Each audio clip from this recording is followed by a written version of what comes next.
kami tidak melihat ada substansi dari kegiatan itu. Lebih banyak KPK-nya yang berbicara, lebih banyak pantunnya gitu loh. Jangan-jangan janji untuk merevisi Undang-Undang KPK ini janji yang diucapkan selama 75 hari masa kampanye. Belum ada partai politik yang resmi mengatakan akan mengundangkan Undang-Undang Perampasan Aset.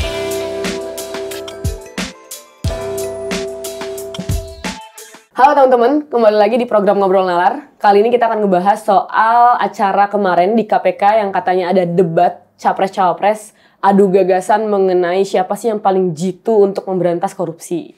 Nah, di sebelah kiri sudah ada Mas Kurnia dari Peneliti ICW. Halo Mas. Halo Mbak. Mas, sebenarnya gini Mas, ini kan kayak kemarin tuh kita nonton bareng ya Mas ya soal KPK yang katanya ada debat gitu kan. Tapi ternyata gitu ya dari 1,5 jam rangkaian acara ini setengah jam doang pemaparan dari 3 paslon gitu kan. Kalau menurut Mas Kurnia sendiri kemarin tuh kayak gimana sih Mas? Puas nggak dengan acara kemarin Mas?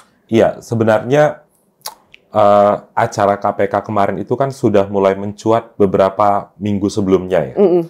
Terutama setelah KPU menggelar debat pertama. Karena debat pertama Presiden itu salah satu isu yang dibahas adalah isu pemberantasan korupsi. Namun karena temanya sangat banyak, waktunya sangat singkat, dan gagasan tentang anti korupsi yang disampaikan oleh paslon pada debat pertama KPU itu kan masih sebatas tataran umum saja. Sementara kalau kita bicara tentang isu pemberantasan korupsi, kita harus bicara teknis. Sehingga pasca itu dan KPK mengumumkan akan menggelar entah debat atau pertemuan antar capres, ekspektasi masyarakat tinggi. Namun kemarin ketika ditonton jam 7:30 di YouTube KPK itu, ternyata anti klimaks. Acaranya sebatas acara seremonial, acara pemaparan. Bahkan saya pribadi mengatakan lebih baik para capres ini mengirimkan video aja, video tentang isu anti korupsi. Tapping gitu, Iya, tapping saja, ketimbang mereka harus datang ke KPK yang sebenarnya kami tidak melihat ada substansi dari kegiatan itu. Lebih banyak KPK-nya yang berbicara, lebih banyak pantunnya gitu loh. Jadi dari 1,5 jam itu 1 jam KPK sendiri. Iya, 1 jam KPK sendiri kan harusnya KPK tidak usah paparan, tapi KPK bertanya kepada Capres-Cawapres itu, sehingga masyarakat bisa menggali apakah Capres-Cawapres ini memahami dan mengukur juga kompetensi mereka soal komitmen anti korupsi. Jadi bagi kami, kegiatan kemarin itu kegiatan seremonial aja. Seremonial dan simbolis ya berarti ya. Ya, sangat disayangkan sih Mas. Tapi nggak apa-apa, kita bisa ada kesempatan untuk membedah ini satu persatu di sini ya Mas ya. Iya. Termasuk kita coba bahas dari paslon 01 dulu nih Mas, Anies Muhaimin. Sebenarnya kan kemarin itu Mas Anies itu juga bilang KPK ini adalah lembaga yang termasuk tidak dipercayai oleh masyarakat gitu kan setelah partai politik gitu. Setelah DPR ya kalau nggak salah bilang kayak gitu. Nah, Anies ini goalnya itu sebenarnya adalah untuk merevisi Undang-Undang KPK. Tapi menurut Mas Kurnia sendiri, itu bisa dilaksanakan dan yakinkah pas di kepemimpinan Anies Muhaimin revisi UU KPK ini akan bisa dijalankan Mas? Iya, kalau bicara idealnya sekarang ketika membahas tentang kelembagaan KPK, memang tidak bisa dilepaskan dari kontroversi yang dihasilkan KPK 4 tahun terakhir. Dan itu berimplikasi pada tingkat kepercayaan publik kepada KPK yang sangat rendah. Yang Pak Anies sampaikan kemarin benar, bahkan KPK beberapa waktu yang lalu dalam sejumlah survei menempati peringkat 9 di atas lembaga politik. Yaitu DPR. DPR peringkat 10, peringkat 9-nya KPK. Sesuatu yang selama ini tidak pernah kita bayangkan. Bahkan KPK berada di bawah Polri. Yang dulu KPK itu selalu peringkat 1, 2, atau 3. Nah, terkait dengan revisi Undang-Undang KPK, memang itu adalah problem utama KPK hari ini.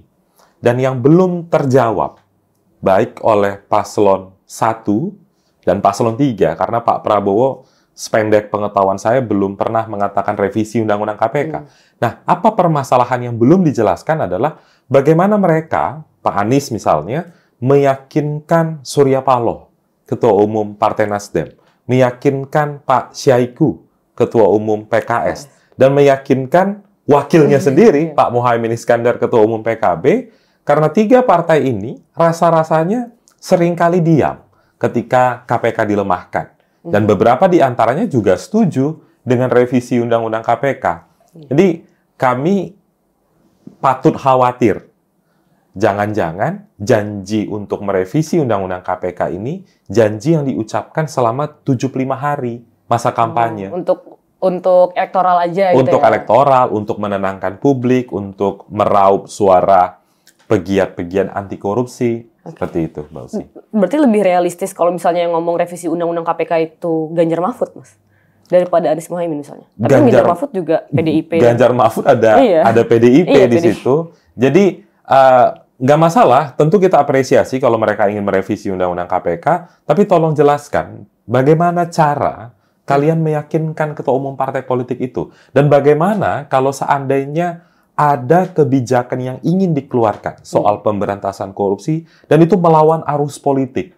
Yang seringkali polanya seperti itu yang kita lihat. Gitu, Mbak Usi. Iya. Kalau tentang RUU perampasan aset, Mas, itu kan juga sampai sekarang belum disahkan kan. Betul. Gitu. Dan Mas Anies kan juga sempat bilang mau mengesahkan itu kalau misalnya beliau terpilih gitu kan.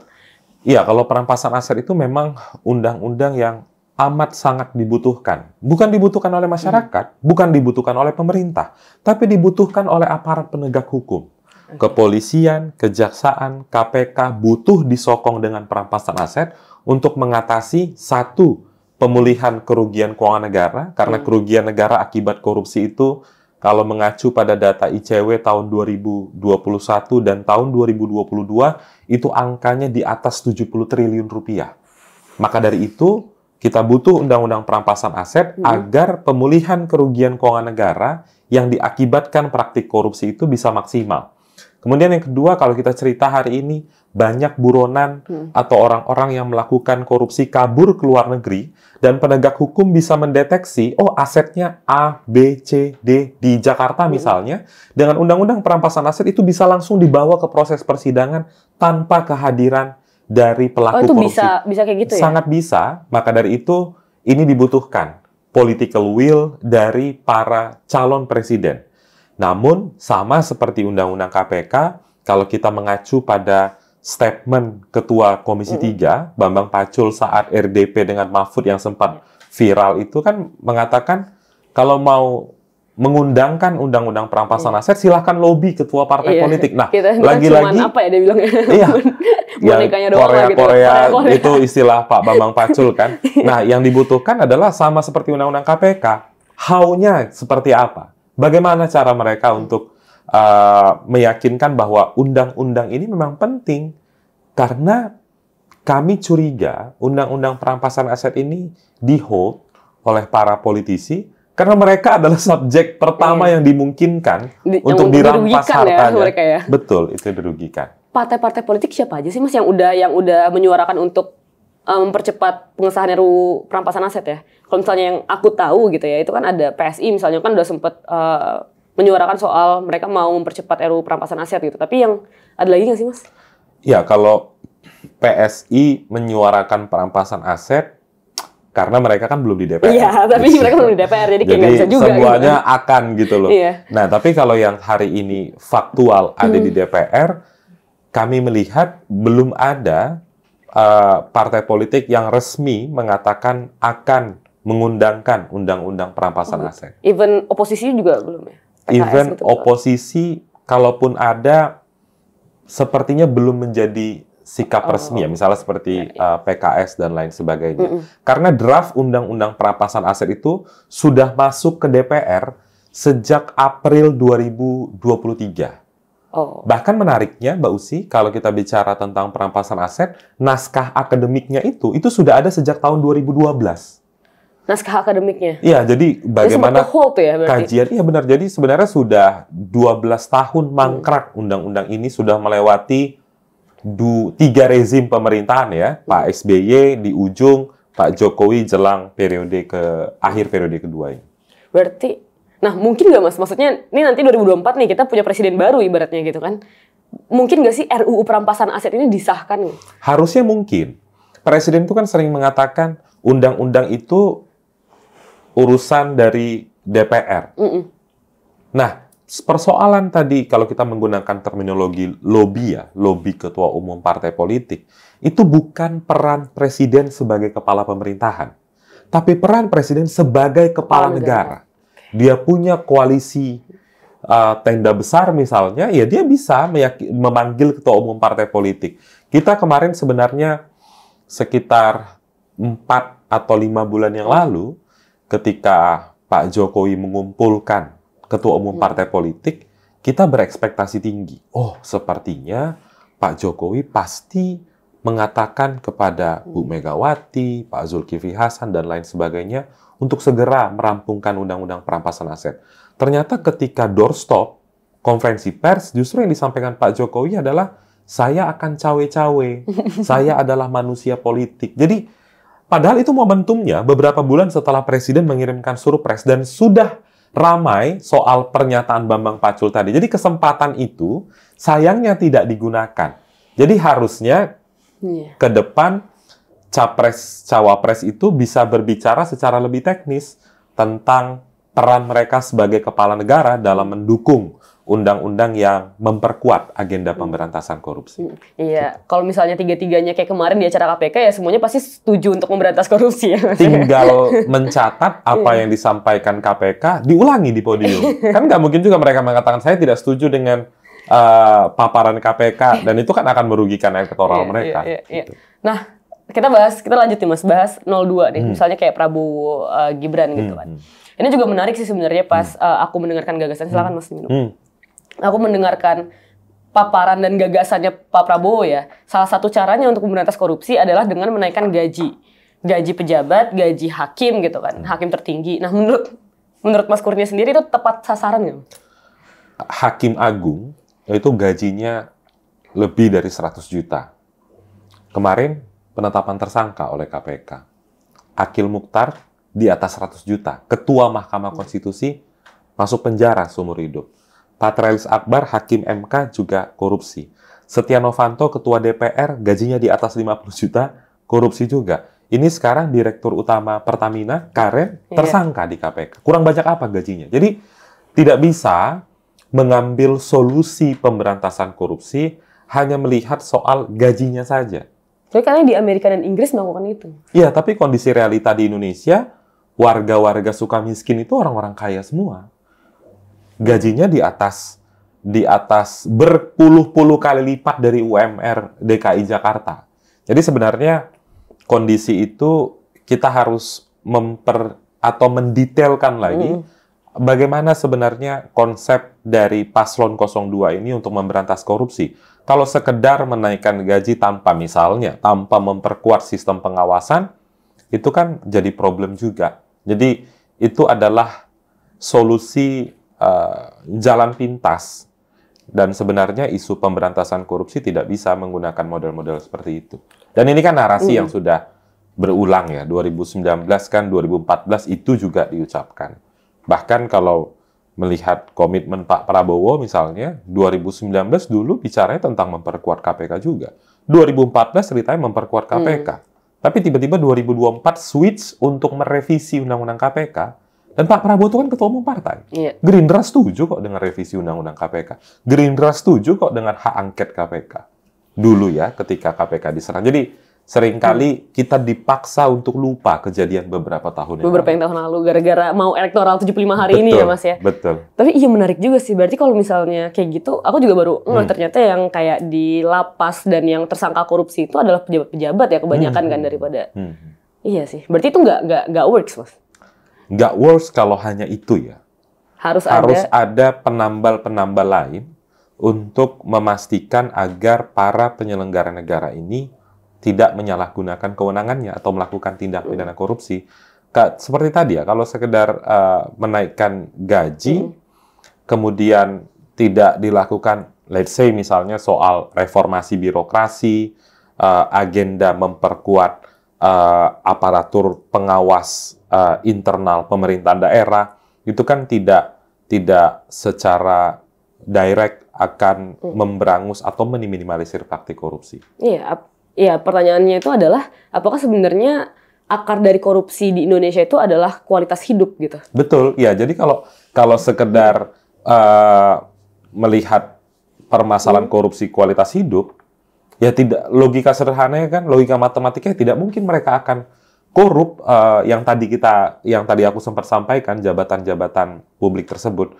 Jadi kami berharap sebenarnya para capres cawapres ini tidak hanya menjadikan isu korupsi itu sebagai ladang untuk meraup suara elektoral dengan jargon-jargon seperti itu, karena memang harus dan kita sadari jargon-jargon itu akan menarik perhatian masyarakat, begitu. Maka dari itu pesan kita kepada masyarakat harus lebih kritis lagi, harus lebih melihat apakah hanya ini solusinya atau ada solusi lain yang mungkin belum tersampaikan oleh para paslon-paslon tersebut. Itu ada kemungkinan ya Mas, chance untuk ternyata solusi-solusi itu tidak tersampaikan di KPK kemarin?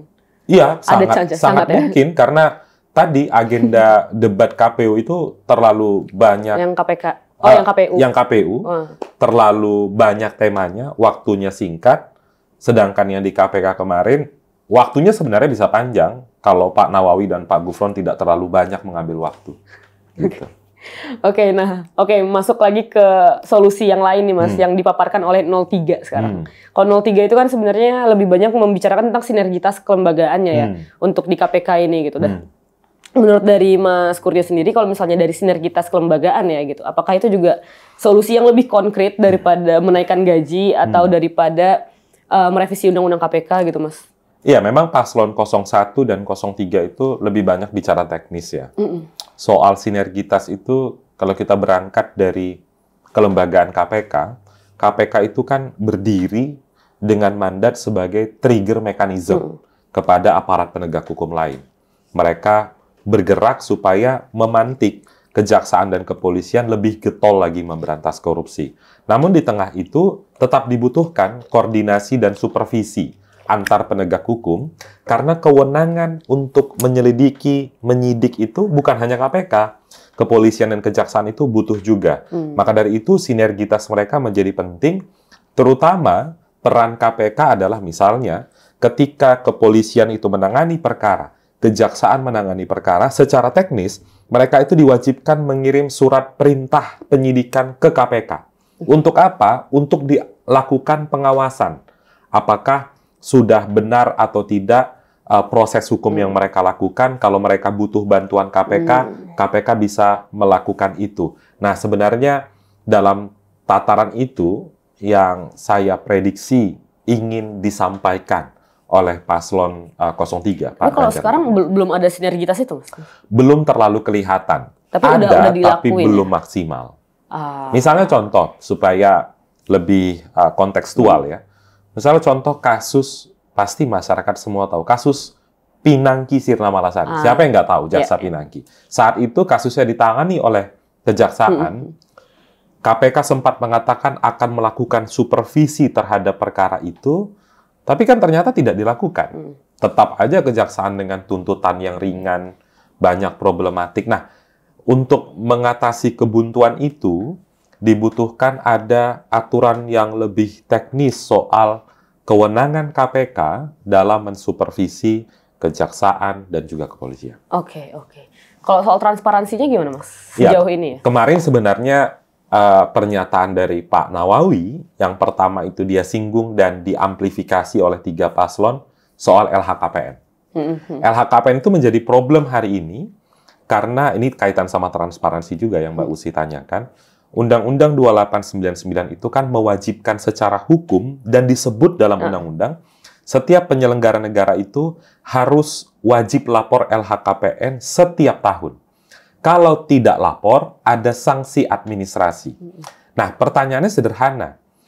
Beberapa bulan yang lalu, kami di ICW sempat melaporkan sekitar 50-an pimpinan alat kelengkapan Dewan DPR RI karena mereka tidak patuh LHKPN.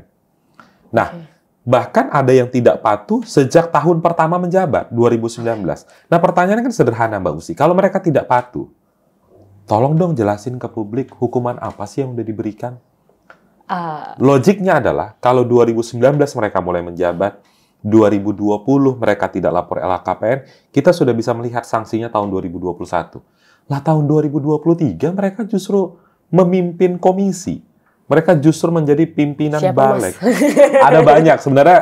Saya lupa nama-namanya, tapi sebutin 5. Tapi bahkan ya kalau saya nggak salah, 4 dari 5 pimpinan DPR itu nggak patuh LHKPN. Wah. Atau ini kita bisa lihat di rekam jejak, Mas? Bisa dilihat di rekam jejak. Bisa ya? Bisa dilihat di rekam jejak orang-orang yang tidak patuh LHKPN. Nah, pertanyaannya apa sanksi yang mereka dapatkan? Itu kan tidak pernah ada begitu. Maka dari itu disinggung mungkin oleh Pak Nawawi ya, dan itu harus menjadi komitmen para calon presiden untuk memastikan sanksinya dijalani. Kalau mungkin tidak usah kalau sanksinya administrasi gimana tuh? Iya, memang menjadi perdebatan apakah sanksinya harus pidana atau administrasinya didetailkan. Misalnya contoh kalau kayak anggota DPR, misalnya dia adalah pimpinan komisi. Kalau dia tidak patuh LHKPN, copot dari pimpinan komisinya. Atau tunda pemberian gajinya. Itu kan bisa dilakukan. Nah, harapannya bisa menjadi komitmen para capres-cawapres kalau seandainya nanti terpilih. Karena misalnya di dalam undang-undang yang disebutkan Pak Nawawi itu banyak sebenarnya Mbak Usi. Satu, terkait dengan korupsi. Permasalahan soal LHKPN. Kolusi. Nah, yang ketiga nih yang juga ramai, soal nepotisme. Itu ada tindak pidananya kalau orang melakukan nepotisme, apalagi kalau pejabat publik. Nah, sampai saat ini kan itu tidak dijalankan dengan baik gitu. Iya, sekarang KKN korupsi kolusi nepotisme lebih nggak ngetren daripada KKN Desa Penari. Iya. Iya. Mau masih KKN Desa Penari. Iya. Jauh ya. Iya, Desa Penari. Iya. Iya. Nah, ini kan kemarin kita lihat ya Mas ya, dari 3 paslon ini tuh cuman 30 menit gitu. Berarti ya let's say 10 menit lah mereka cuma pemaparan. Pasti banyak yang luput, banyak yang nggak disampaikan gitu kan. Dan menurut Mas Kurnia sendiri, permasalahan apa sih Mas di korupsi di Indonesia ya, terutama yang sebenarnya nggak ter-mention sama mereka gitu, yang harusnya dibahas gitu? Iya, kalau lihat kemarin itu sudah ada yang menyinggung tentang pendanaan politik. Karena seringkali atau diyakini banyak pihak permasalahan atau akar dari permasalahan korupsi itu adalah korupsi politik. Dan syukurnya ada yang menyinggung itu kemarin. Yang praktis yang belum banyak di-highlight oleh para capres-cawapres itu soal penguatan struktur hukum. Kalau di anak-anak hukum itu Mbak Usi biasanya kenal dengan 3 tuh. Substansi hukum, struktur hukum, sama kultur hukum. Substansi itu bicara tentang undang-undang, strukturnya bicara tentang aparat penegak hukum. Dan mereka sepertinya baru banyak berbicara tentang reformasi KPK-nya.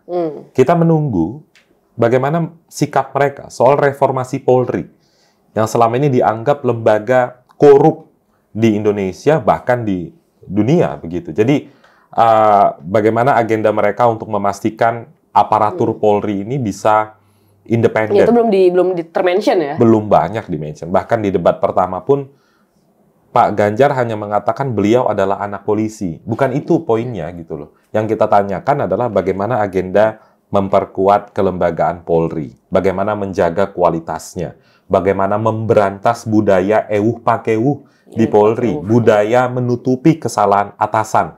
Bagaimana mereformasi kejaksaan misalnya, karena kejaksaan selama ini Mbak Usi cukup dikenal baik oleh masyarakat soal membongkar korupsi besar. Minyak goreng, Jiwasraya, puluhan triliun mereka tangani. Tapi yang belum terjawab pertanyaan sederhananya adalah yang kalian tangani itu triliunan rupiah, berapa sih yang udah kembali ke negara?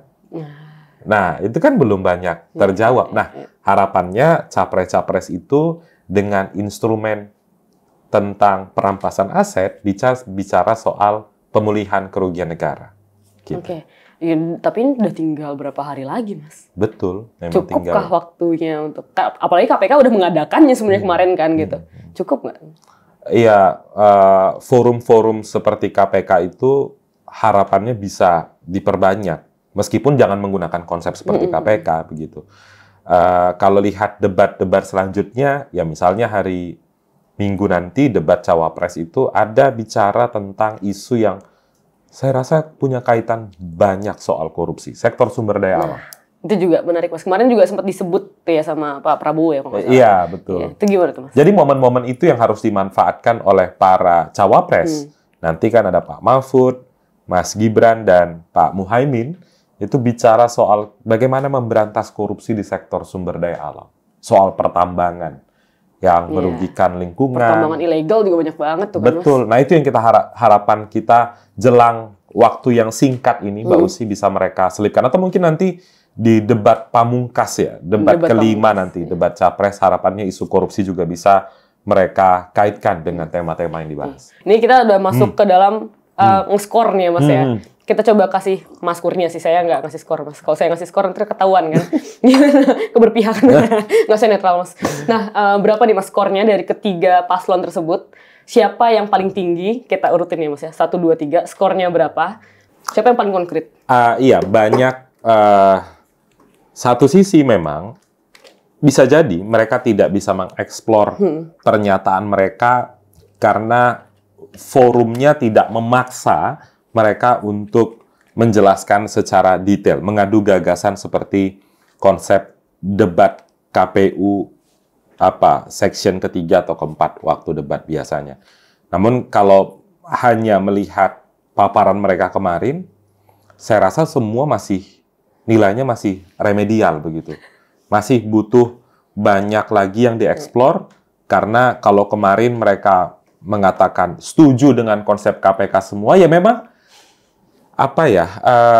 lingkungan kemarin itu memudahkan mereka untuk terlihat mereka tahu soal pemberantasan korupsi. Harusnya itu enggak ya. Paparan KPK kemarin kan sangat detail ya. Yang dibutuhkan KPK ini 1 LHKPN, 2 tentang penguatan lembaga, tinggal diulangi mereka. Tinggal dicatat, diulangi di panggung debat. Jadi bagi saya debat pertama di KPU dan gagasan anti korupsi di KPK kemarin masih remedial semua. Kalau diurutin Mas. Remedialnya berapa nih? Ya kalau remedial berarti kalau nilai batas minimumnya adalah 6 ya mereka masih 5 tiga-tiganya. Tiga-tiganya. Nggak ada yang lebih tinggi dikit gitu Mas, 4, 5, 3, 4, 5 gitu misalnya. Sama, tiga-tiganya masih 5. Bahkan ada capres yang berbicaranya itu aja gitu loh. Tiap 5 tahun kita ini lagi omongannya. Oh kalau ini bisa di rewind ya, tadi ngomongnya siapa ya? Nggak perlu saya minta sebutin ya. Nggak perlu minta sebutin. Kita bosan gitu loh karena apa yang diucapkan itu tidak sejalan dengan ininya ya, dengan tindakannya. Kalau kayak gitu aku ganti deh Mas pertanyaannya. Siapa yang paling nggak konkret? Yang paling nggak konkret itu dan paling impossible untuk dilakukan ya? Calon yang menggunakan narasi-narasi jalan pintas begitu. Misalnya kalau ada satu permasalahan besar soal birokrasi, yang dia sampaikan soal kenaikan gaji. Bagi saya itu calon yang malas berpikir begitu, malas menganalisa masalah, sehingga itu lagi yang dia sampaikan. Itu penting, tapi dia tidak mampu menjelaskan secara detail bagaimana konsep dan gagasan pemberantasan korupsi. Nanti tinggal dilihat saja visi dan misi mana yang mencantumkan yang tadi. Kalau pikir nanti tinggal dilihat aja, rewind lagi. Siapa ditanya diomongin. Oke. Nggak perlu disebutin Mas. Karena kita udah nonton sampai akhir nih kan. Ini gunanya kita menonton sampai akhir guys. Mendapatkan konklusi yang oke. Kalau aku nggak bisa Mas. Aku nggak bisa pendapat siapa. Menurut aku tiga-tiganya sama kayak Mas Kurnia. Sama ya, remedial juga. Kau kan menyerahkan pada ahli Mas. Oke, kalau misalnya menurut teman-teman gimana? Siapa yang paling nggak konkret atau kemarin nonton di KPK atau enggak? Menurut teman-teman apakah gagasan dari ketiga capres sampai sejauh hampir 28 hari lagi ya kita menuju 14 Februari udah cukup memuaskan atau sebenarnya memang masih kurang dan masih pada di tataran normatif aja gitu kan. Komen di kolom komentar, sampai jumpa di Ngobrol Nalar selanjutnya. Bye-bye.